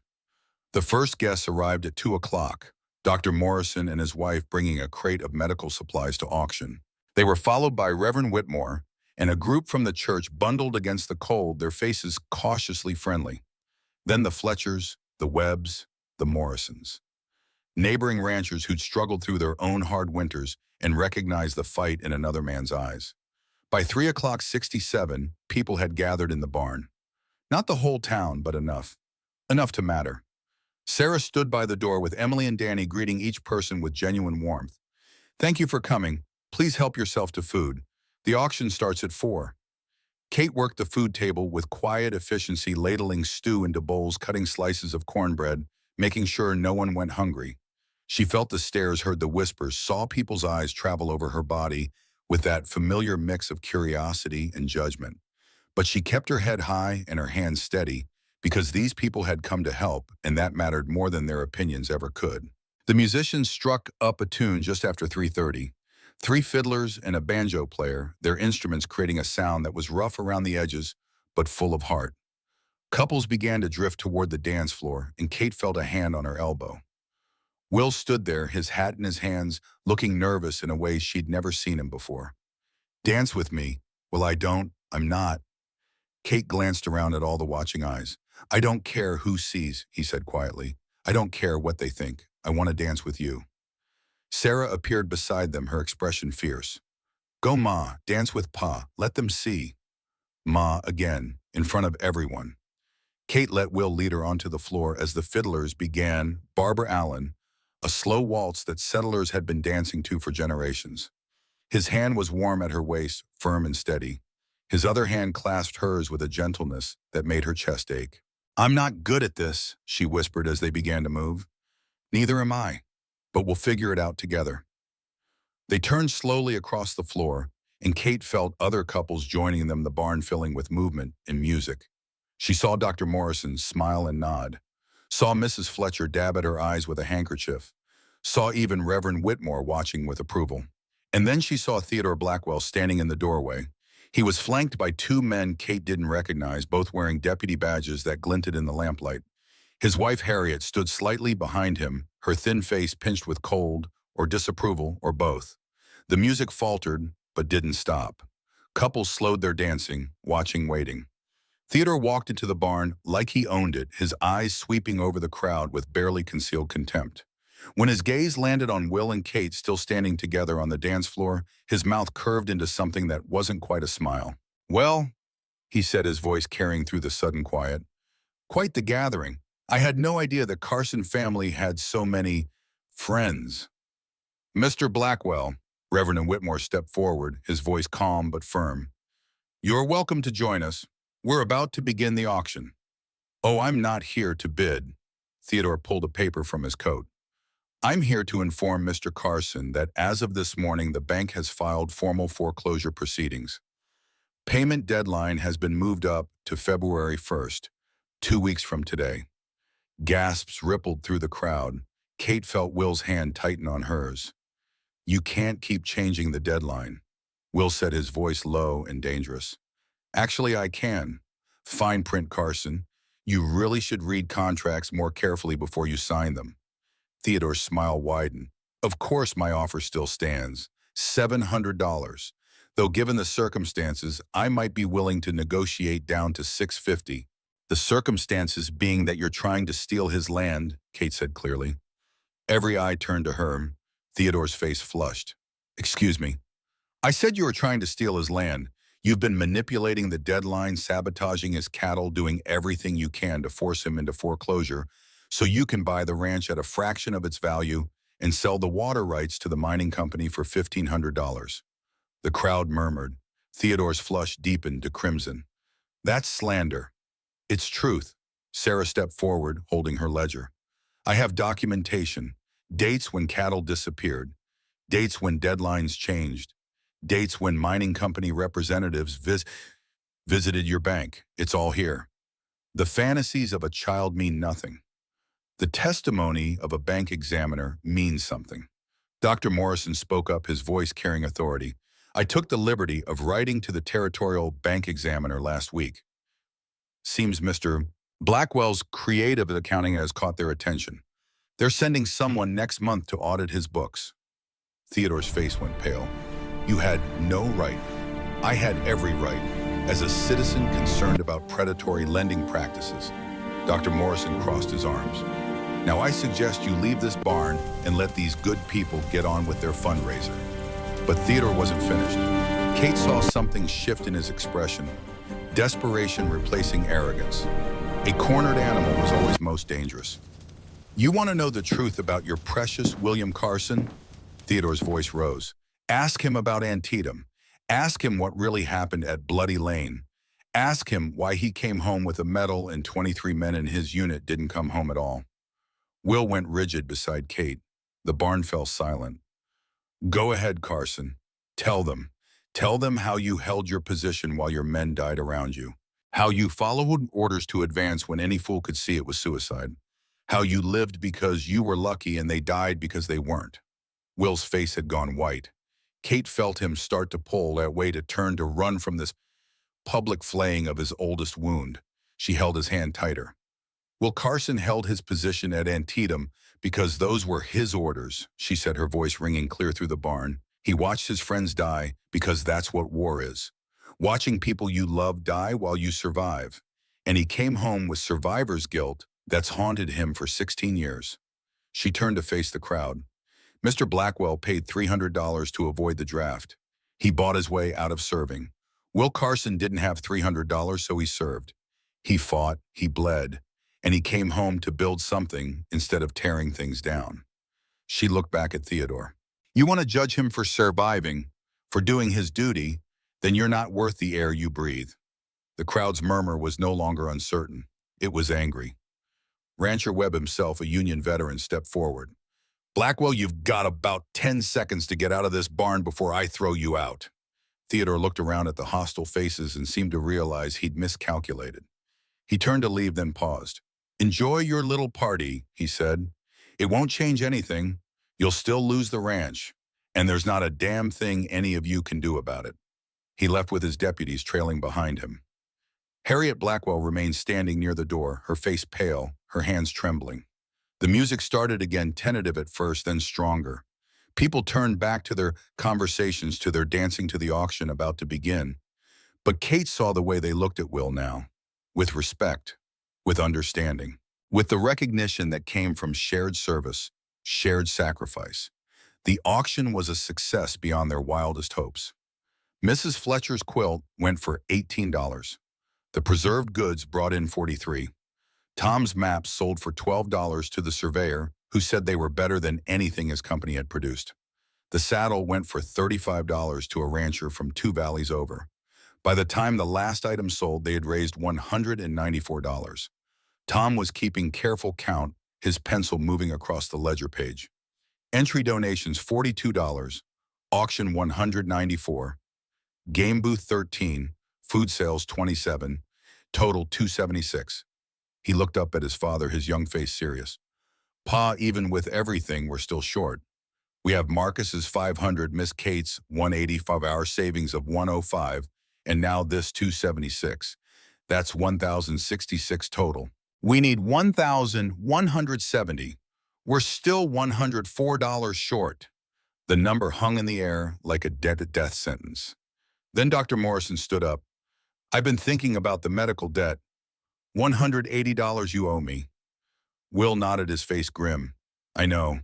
I'll pay you back, Samuel. After the bank, you're next. What if you didn't have to? Dr. Morrison pulled out a paper, the original bill, and held it up for everyone to see. Then deliberately he tore it in half.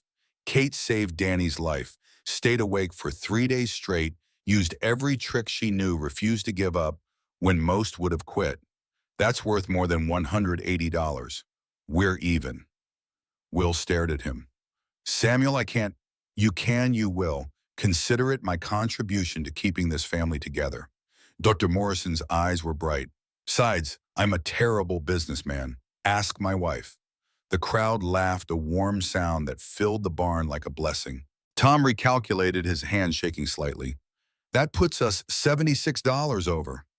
Pa, we did it. We actually did it. The barn erupted in cheers. Children whooped. Adults clapped. Sarah grabbed Kate in a fierce hug, tears streaming down her face.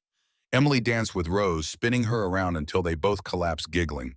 Danny threw himself at Will's legs, and Will picked him up, holding him tight, his own eyes wet. Kate felt arms around her from all sides. Sarah and Emily and Rose all holding on like she was the anchor keeping them from drifting away. And maybe she was. Maybe that's exactly what she'd become. The celebration lasted another hour. The music played, the dancing continued. People came up to Will and Kate shaking hands, offering congratulations, making it clear that they stood with this family against Theodore Blackwell's greed. It was nearly 6 o'clock when someone shouted, "Fire, the hayloft's on fire!" Kate's head snapped up. Smoke was pouring from the upper level of the barn, thick and black. The lanterns, One must have fallen into the dry hay. Chaos erupted. Women screamed. Children cried pain. Men ran for buckets, already forming a line to the water trough 200 feet away. Will was shouting orders, directing people, organizing the response with military precision. Kate grabbed the children. "Get outside, all of you, now!" "But the horses!" Emily cried. 8 horses were stabled in the attached stable, trapped by the spreading fire. "I'll get them. You get out." Kate ran toward the stable as others ran away.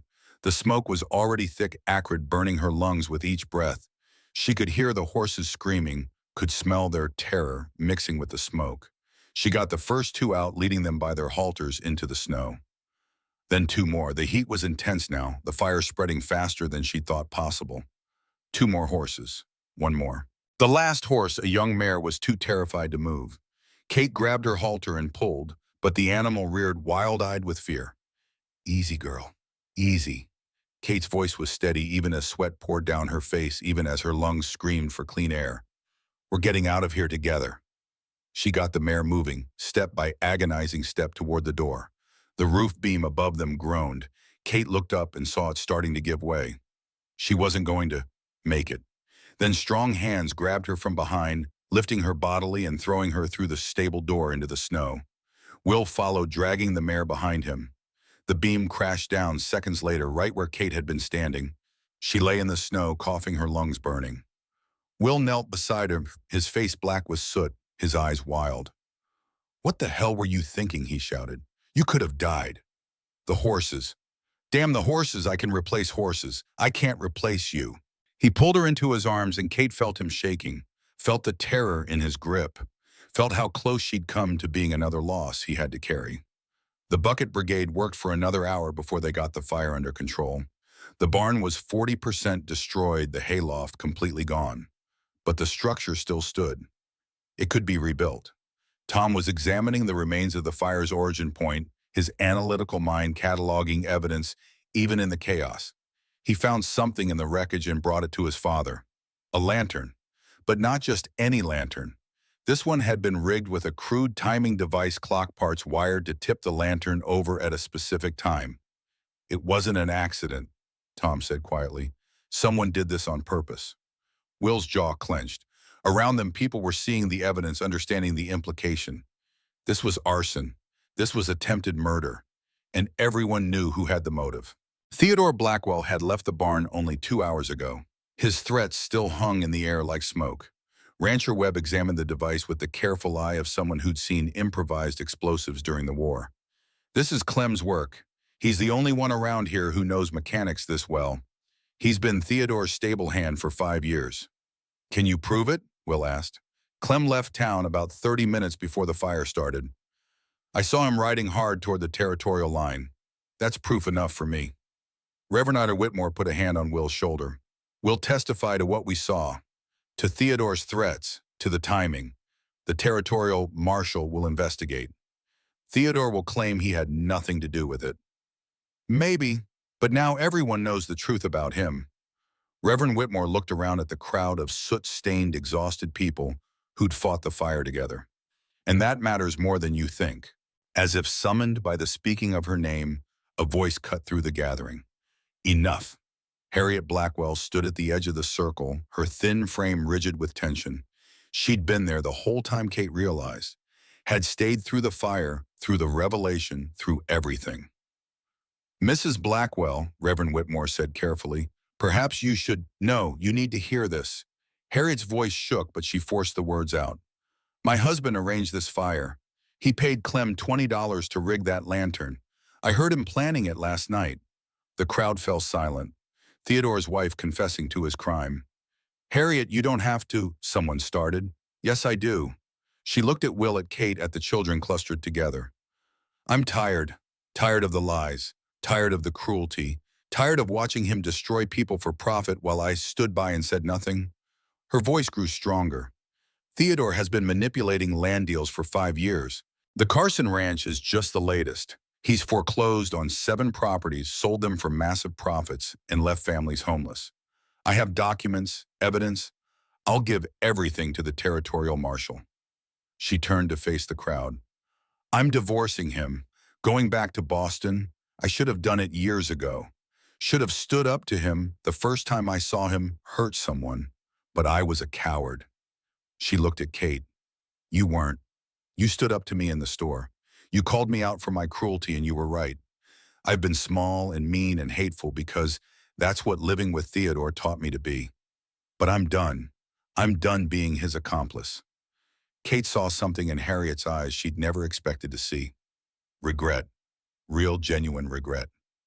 I'm sorry, Harriet said, for what I said to you, for how I treated you. You didn't deserve it. No one deserves to be made to feel less than human because of how they look. She turned and walked way into the darkness, leaving the crowd stunned in her wake. Dr. Morrison broke the silence. Well, that was unexpected. But useful, Rancher Webb said grimly. With her testimony, Theodore Blackwell is finished.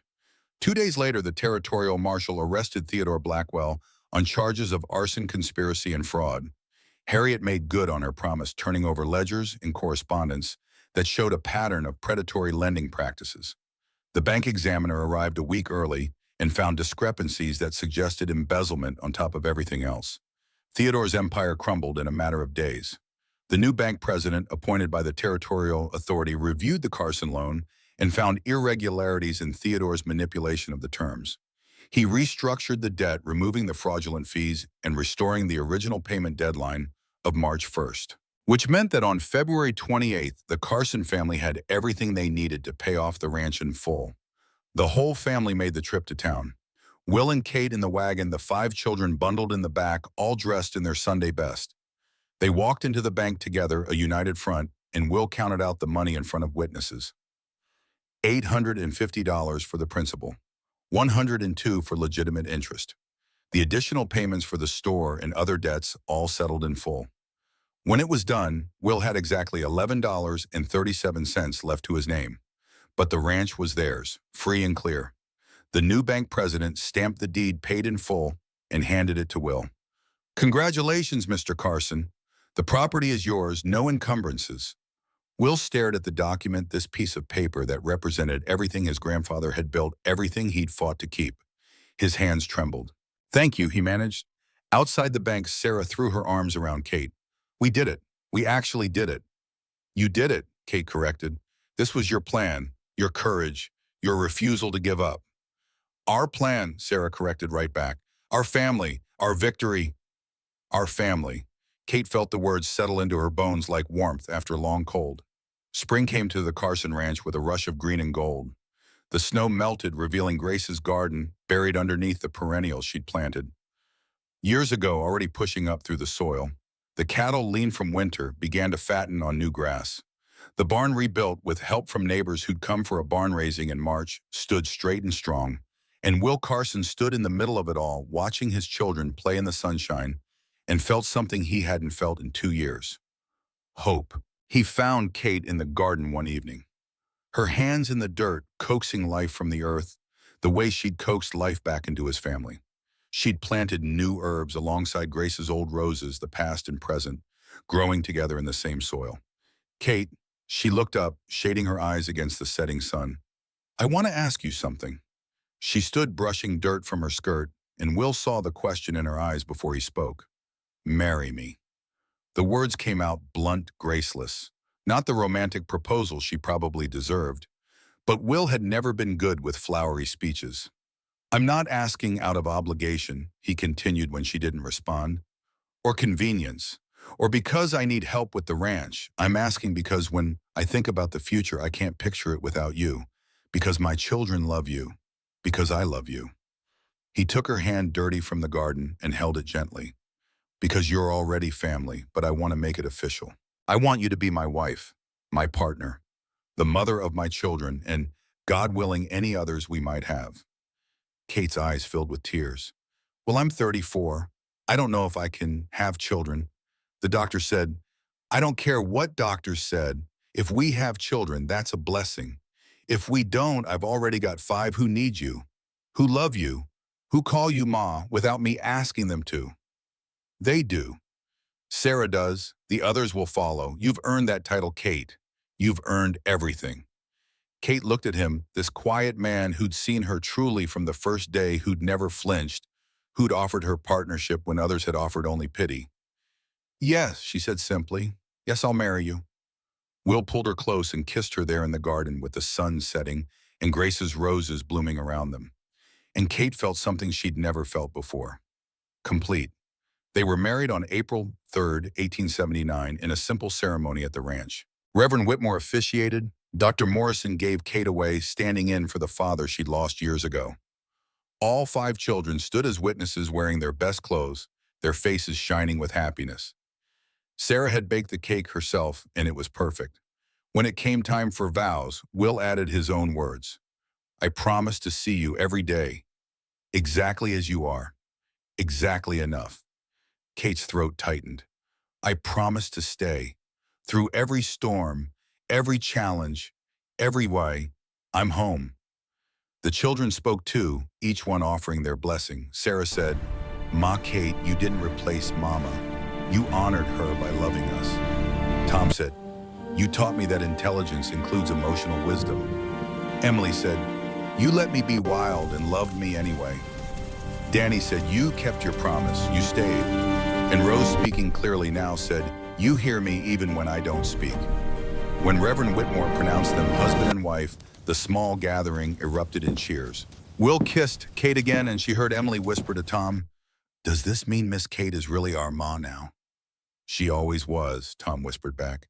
Now it's just official. The celebration lasted into the evening. They danced again, Will and Kate, to the same tune they danced to at the barn dance. But this time there was no fear, no uncertainty, just joy. As summer settled over the ranch, Kate began to notice changes in her body. The exhaustion that sleep couldn't cure, the way certain smells made her stomach turn, the tenderness in her breasts. She didn't dare hope, not at first. She'd been told too many times that children weren't in her future, that the fever she'd had at 18 had damaged something vital. But when Dr. Morrison confirmed it in July, Kate sat in his office and cried. You're certain? About 3 months along, I'd say. Baby due in December. He smiled. Congratulations, Kate. You've got yourself a Christmas present coming.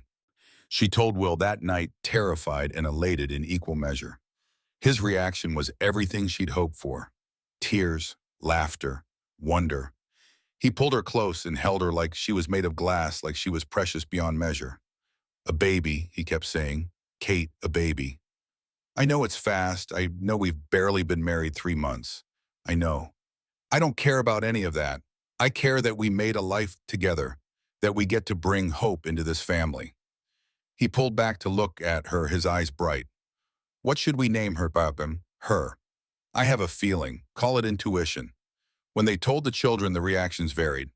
Tom wanted to know the science of fetal development. Emily immediately declared herself the baby's protector. Danny asked if this meant he wasn't the baby anymore. Rose smiled and said the baby was lucky to have so many people to love her. And Sarah came to Kate's room that night and said, I need to tell you something. What is it, sweetheart? When you first came here, I hated you. I thought you were trying to replace Mama, trying to take her place in our family and make us forget her. Kate started to speak, but Sarah held up a hand. Let me finish. I was wrong. You weren't replacing her. You were adding to us, making us bigger instead of trying to make us forget. She paused. This baby, it's not a replacement for anything either. It's just more family, more love. Her voice grew stronger. I want you to know I'm going to love this baby, not because I have to, because I want to, because it's going to be my brother or sister, and that means something. Kate pulled her close. Oh, Sarah. And I want you to know something else, Wadham. Sarah's voice was muffled against Kate's shoulder. Mama died thinking she'd failed us. She told me at the end, apologized for leaving, for not being strong enough. Kate's heart broke. Sarah, I carried that guilt for 2 years. The guilt of not being able to tell her she was wrong, that she hadn't failed. Sarah pulled back, her eyes wet. But I can tell you, I can make sure you know every single day that you're enough, that you're more than enough, that this family is lucky to have you. She took a breath. I've been calling you Ma for months now, in my head, out loud to the little ones. But I never asked if that was okay, if you wanted that. Sarah, So I'm asking now, can I call you Ma, not Mama? That's still Mama.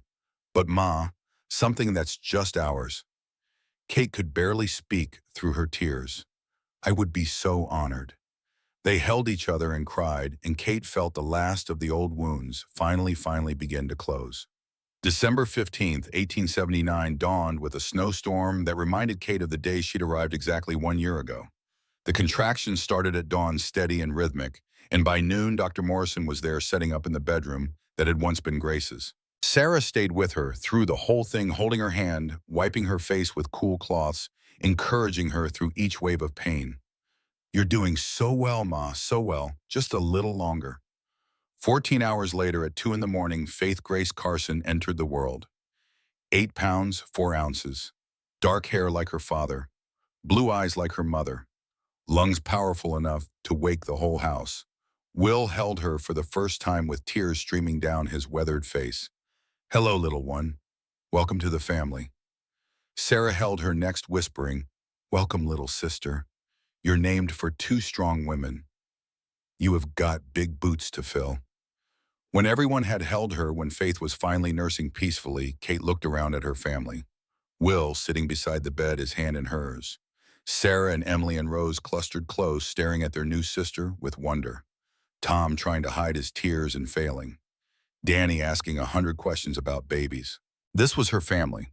Not the one she'd been born into, not the one that had rejected her, but the one she'd chosen and that had chosen her back.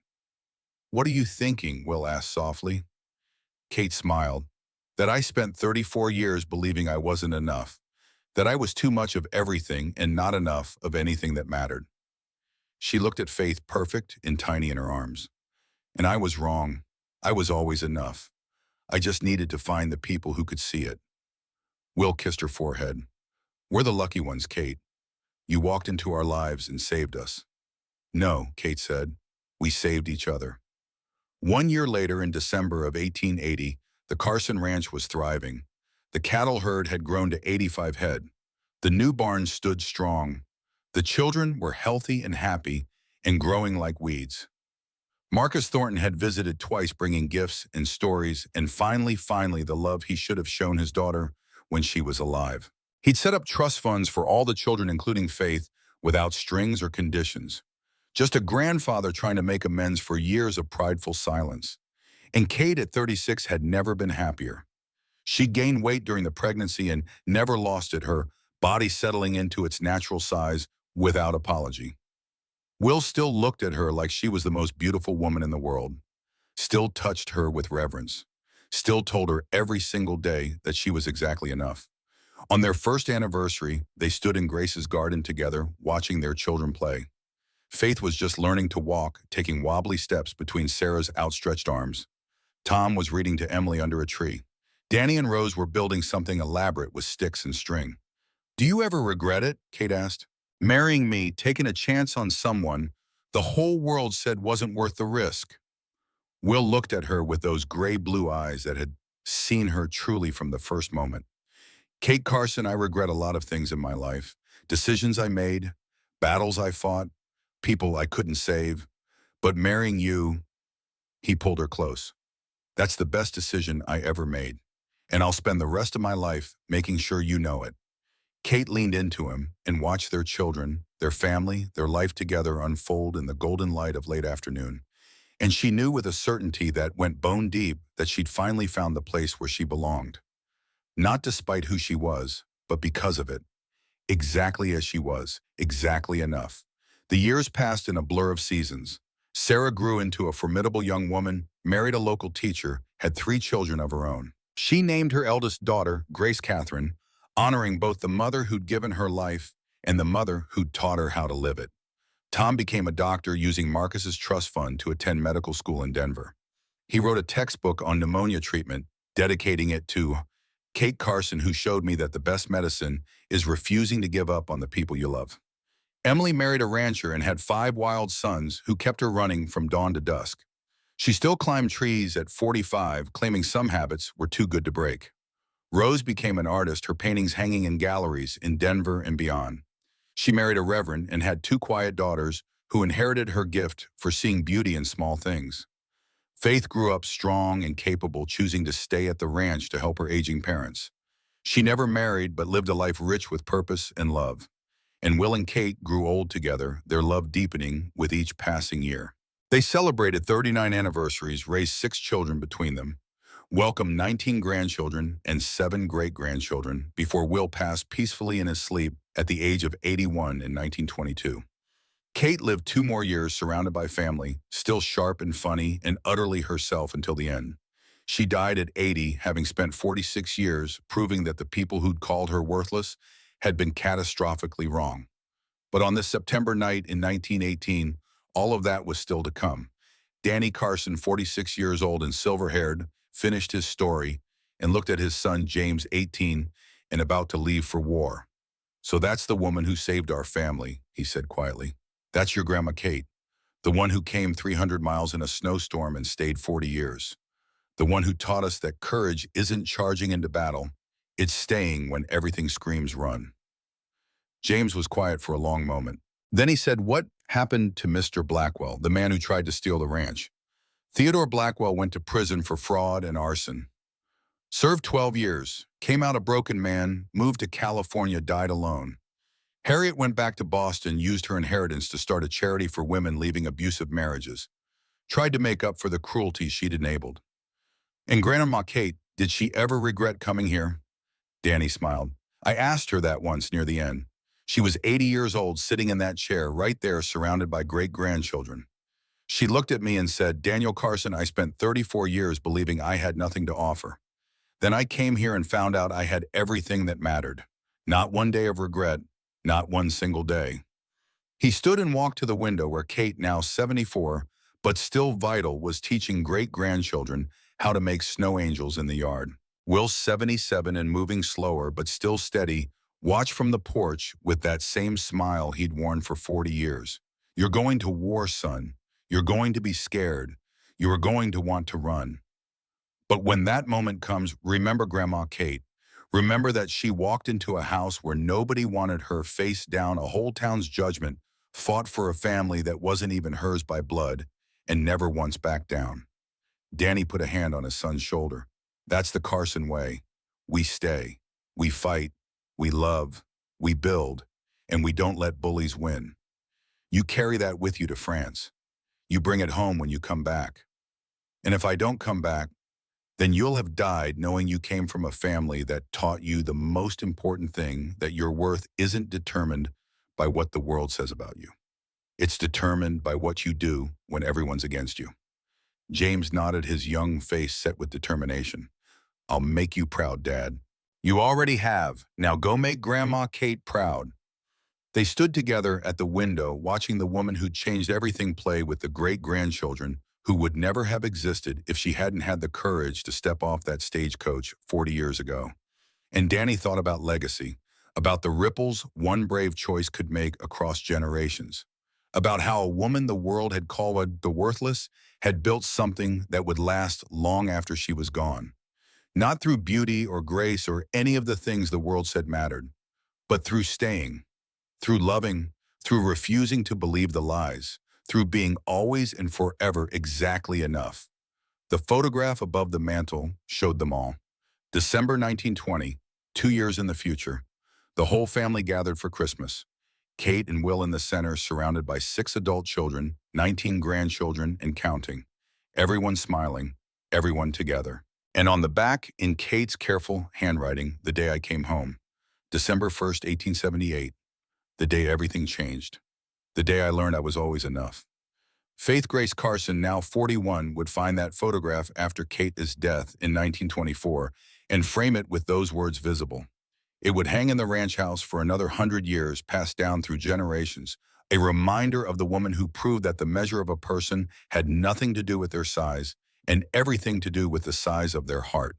And in 146 years after Kate Miller stepped off a stagecoach into a snowstorm, the Carson Ranch would still be standing, still in family hands, still telling the story of a woman who came to stay, exactly as she was, exactly enough, and exactly where she belonged.